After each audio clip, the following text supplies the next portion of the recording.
አባባ እጅጉን በሚያሳዝንና በሚገርም ሁኔታ ድንገተኛ ሆስፒታል ገባ። የናቲ እናት ወይም አለምዬ ታሰበና ከባድ ችግር ፈጸመች። አባባ ሚስቱን ከገጠር ይዞ ከመጣ በኋላ ወደ ቤት ሰተት ብለው ከገቡ በኋላ በድንገት ስልኩ ተደወለለትና ሻሸመኔ ስራ ተፈልገሃል ተባለ። ይህንን ያስደወለችው ደግሞ የናቲ እናት እንደሆነ በመጨረሻም ተረጋገጠ። አባባ እጅጉን በጣም በሚያሳዝን ሁኔታ በጠና ታመመ። የናቲ እናት አለሜ ከባድ አደጋ ፈጸመችበት። የትሁትና የተመስገን ንዴትና ቁጣ እጅጉን በጣም አሳዛኝና ልብ ሰባሪ ነገር ነው ማለት ነው።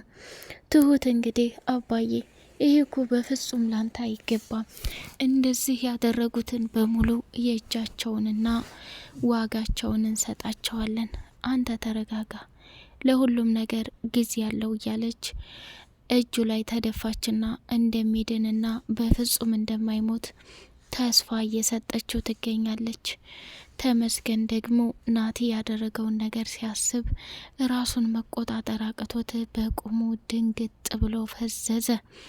ሰላም ሰላም! ውድ የተከበራችሁ የተወደዳችሁ የሌላ ኤንድ የመሐመድ ቤተሰቦች እጅግ በጣም ተወዳጁና በጉጉት ስንጠብቀው የነበረው የትሁቴ ድራማ እንደቀጠለ ይገኛል። ቻናሉን ላይክ፣ ሰብስክራይብ እያደረጋችሁ ለምታበረታቱን እጅግ አድርገን እናመሰግናለን። አባባ በመጨረሻ ያልጠበቀውና ያላሰበው ትልቅ ችግር ውስጥ ገብቶ ይገኛል። እሱም ምንድነው ከሚባለው በላይ እጅጉን በጣም የሚያሳዝነውና ልብ የሚሰብረው የአባባ ድንገተኛ ህመም። ዶክተሮቹም እንግዲህ እዛ ድብደባው ላይ በሰዓቱ ማንም ስላልደረሰለት ብዙ ደም ስለፈሰሰው የመዳን እድሉ እጅግ በጣም ሊቆይ ይችላል፣ ተረጋጉ ብሎ መልስ ሰጠ። የአባባ ሚስት እንግዲህ ገና የማስታወስ ችሎታዋን እየጀማመረች ስለሆነ ወይኔ ጉዴ፣ ይህን ሰውዬ እኔም ፍለጋ ከመጣ ጀምሮ እጅግ በጣም ጥሩና መልካም ሰው ይመስላል። አሁን ላይ ግን ይህ አይነት ነገር መድረሱ ለሱ በጣም አስፈላጊ አይደለም። ቆይ ግን ለምንድን ነው እንደዚህ ሊሆን የቻለው እያለች ከባድ ጥያቄ ውስጥ ገብታ እንትን ማለት ጀመረች። ተመስገንም ደግሞ እናቴ እርስዎ ምንም መጨናነቅ የለብዎትም፣ ሲጀመር ወደ ቤት ብሄር ነበር ያለብዎት፣ ሁሉንም ነገር እኛ እንፈታዋለን፣ ይሄ የኛ ጉዳይ ነው። አባባ ደግሞ እውነተኛና ትክክለኛ ባልሽ ነው፣ ምንም ነገር አይሆንም እያለ ነገራት። እሷም በጣም ደስ አላትና የአባባ መጨረሻ ይሄ መሆኑ በጣም ልቧን ሰብሮታል። እውነት ለመናገር እንግዲህ እሷም የልጄ አባት ነህ ብለዋል፣ ትድናለህ ብለዋል እያለች ማለት ጀመረች። ትሁትም የማማን ንግግር ስትናገር ከሚባለው በላይ ራሷን መቆጣጠር አቃታት። ናቲ ለእናቱ ደወለና የተፈጠረውንና እየሆነ ያለውን ነገር በሙሉ ነገራት። እናቴ ከምትዩን በላይ በጣም ደስተኛ ሆኛለሁ። እንግዲህ ይህ ሽማግሌ ሚስቴን አገኘሁ ብሎ ደስታውን ሳይጨርስ ደስታውን በዚህ መልኩ ማጥፋታችን ለእኛ ትልቅ ሰላም ሰጥቶናል። በጣም እኮ አናደው ነበር የኔ እናት። አንቺ ደግሞ ሁሌ የፈለግሽውን ነገር ከማሳካት አልፈሽ አታቂም። ዛሬ ደስ በሚል ሁኔታ ይሄን ነገር አሳክተሽ ስላሳየሽኝ እኔ በጣም ደስ ብሎኛል ብሎ አላት። የኔ ልጅ እኔ እኮ አለሜ ነኝ። ድሮም ቢሆን ያጅል አባት ሲጫወትብኝ ኖረው ተሸንፌ ሳይሆን የጤናዬ ጉዳይ ወደ ኋላ አስሮኝ ነበር። ትሁት በእርግጥ ጥሩ ነገር አድርጋልኛለች፣ ከዛ ከክፍል አውጥታኛለች። እንዲሁም ደግሞ አምልጬ ዛሬ ላይ ራሴን እንድጠብቅና እንድከላከል አድርጋልኛለች። ያ ማለት በውለታዋ ታሰራለሁ ማለት አይደለም የኔ ልጅ። አንተም ቢሆን ትሁት ልጅ አላት፣ ለአንተ በፍጹም ልትሆነ አትችልም። ስለዚህ ይህንን እያሰብክ መጓዝ አለብህ ብላ አለችው። እናቴ ትሁት እስከ ዛሬ ድረስ ስትጫወትብኝና ስትቀለድብኝ ኖራለች። ያንን ነገር ሳልበቀላት በፍጹም ለማንም አሳልፌም ሆነ ልሰጣት አልችልም። አሁን ላይ ደግሞ ደካማ ጎኗን አገኝቸዋለሁ። አባባ ከሚባለው በላይ ራሱን በከባድና በትልቅ ችግር ውስጥ ሆኖ ሆስፒታል ይገኛል። ስለዚህ ይህን ነገር ደግሞ ከሚባለው በላይ እኔ እፈልገዋለሁ።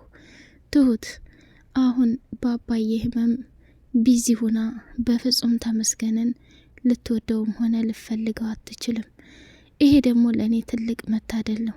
እንዲሁ እያልኩ ጊዜዋን አቃጥለዋለሁ እንጂ እኔ በህይወት እያለሁ ተመስገንን አግብታ ማየትን አልፈልግም ብሎ ተናገረ። የኔ ልጅ እንደዚህ ጀግናና አንበሳ ስትሆን ሁሌም ከምትለው በላይ ደስተኛ ሁኜ አለሁኝ። አሁንም ቢሆን የፈለገ ነገር ቢከሰት እኔ እናትህ ካጠገብህ አለሁ ብላ ሞራን ሰጠችው። ናቴም በጣም ደስ አለውና ቦረቀ። በጣም ደስ አለውና ራሱን መቆጣጠር አቃተው። ትሁት እንግዲህ ተመስገን ፍቅርና ፎንቃ አልወጣላትምና ተመስገንም ከእድል ጋር አንዳንድ ነገሮችን ስታይበት በጣም ነው እየተቃጠለች ያለችው። እድልም ደግሞ ተመስገንን ፎንቃ ይዟታልና ስለ ተመስገን ብዙ ነገር ስትጠይቃት ትሁትም ደግሞ ኮስታር እያለች መመለስ ጀመረች። ቆይ አንቺ ምን ሆነሻል? ተመስገን ይህን ያክል ክፉና መጥፎ ሰው ነው እንዴ? እኔ እኮ በጣም ደስ ስለሚለኝ ነው። ከዛ በዘለለ ምንም ያሰብኩት ነገር የለም አለቻት። አይደል? ለዛ ነው እንዴ?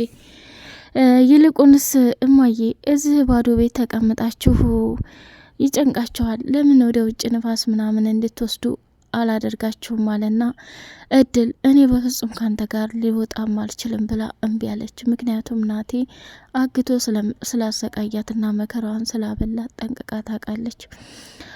እንደገና ደግሞ ከሚባለው በላይ ውስጧን መቆጣጠር ያቃተው ትልቁ ነገር ደግሞ አባዬ አንተ እኮ እንደዚህ እማዬ ጋር እዛ ገጠር ሆነ እኔ በጣም ብዙ ችግር ደርሶብኝ ነበር ብላ ልትናገር ስትል ተመስገንም ታዩ መናገር አይጠበቅብሽም እድል፣ ሁሉንም አባዬ ያውቀዋል፣ ጊዜ ይፈተዋል። አሁን አንቺ እንግዳ ነሽ ብሎ አላት። ትሁትም ቡና ልታፈላ ስትል ናቲ ላግዝሽ እንዴ ትሁቴ እያለ አንዴ ጀበናውን አንዴ ጋቻውን ማመላለስ ጀመረ። እኔ እኮ እስከማቀው ድረስ የሴትና ያህያ እንግዳ ያለውም ብላ ፍጠጥ ብላ እውነታውን ተናገረ። ጭራሽ ባስ ብላ ከዛ እሱም ደግሞ ተናደደና ወይ ጉድ እድል እኮ እንግዳችን ናት ትሁቴ ምን ሆነሻል? ናቲ ቢያገዝሽ ደግሞ ምንም የሚከፋ ነገር የለውም ብላ መልሳ እንደዛ አይነት ንግግር ስትናገር ውስጧ ባያምንላትም እጅግ በጣም እያዘነችና እየተቃጠለች ትሁትም ያንን ቡና ታቀራረበች በኋላ ሀፋፋ እንግዲህ ቤቱ ፏፏ ብሎ ጠብቆታልና ይስቱን ካመጣ በኋላ ለአባባም በድንገት ስልክ ተደወለለት ማለት ነው።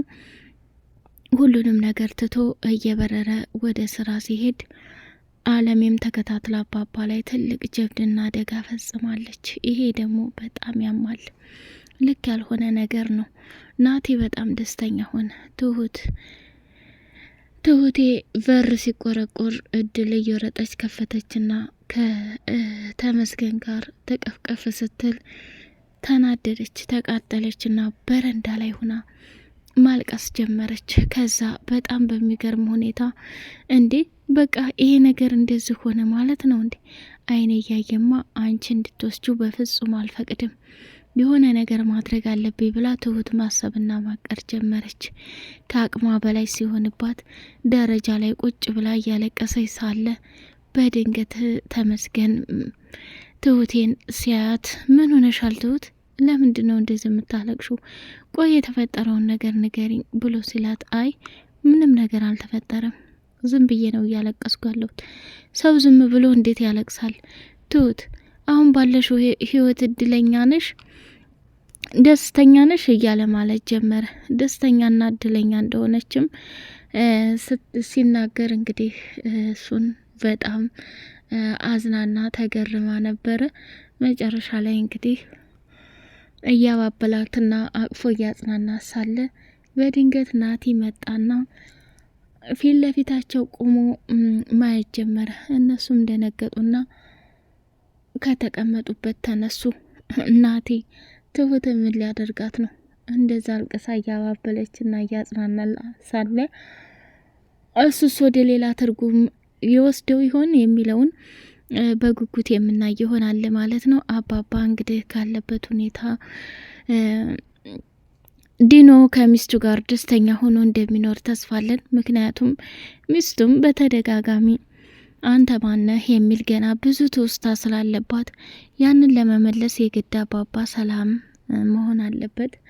ይቺ አለሜ የምትባል ሴት ደግሞ የእጇን ማገኘት አለባት።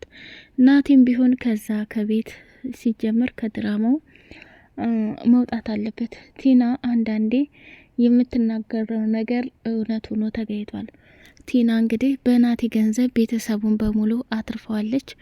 የአባዬ ሚስት ምንም ሳትሆን ከባሏ ጋር ተገናኝታለች።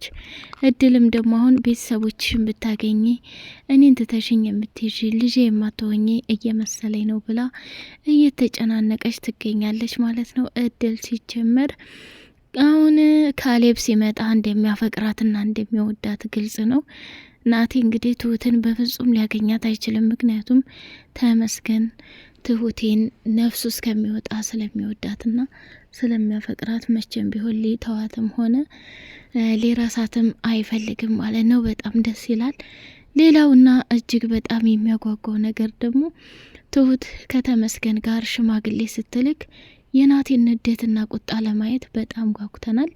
እንዲሁም ደግሞ ናቲ በመጨረሻ ትሁቴ እያንዳንዱ ተኩላነቱንና ክፋቱን እንዲሁም ደግሞ ተንኮሉን ስታውቅ ምን ያህል ስሜት እንደሚሰማት በጉጉት ለማየት ቸኩያለሁ። እውነት ለመናገር ትሁቴ ብዙ ጊዜ አምና እውነት ነው ብላ ናትዬ እያለች አባባ ሲመክራትና ሲቆጣት እንኳ በፍጹም አልሰማችውም ነበር። ናቲ በጣም ጥሩ ልጅ ነው፣ እኔም በፍጹም ሊጎዳኝ አይችልም፣ እንዲህ ሊያደርገኝ አይችልም እያለች ስትከራከርለት ነበር።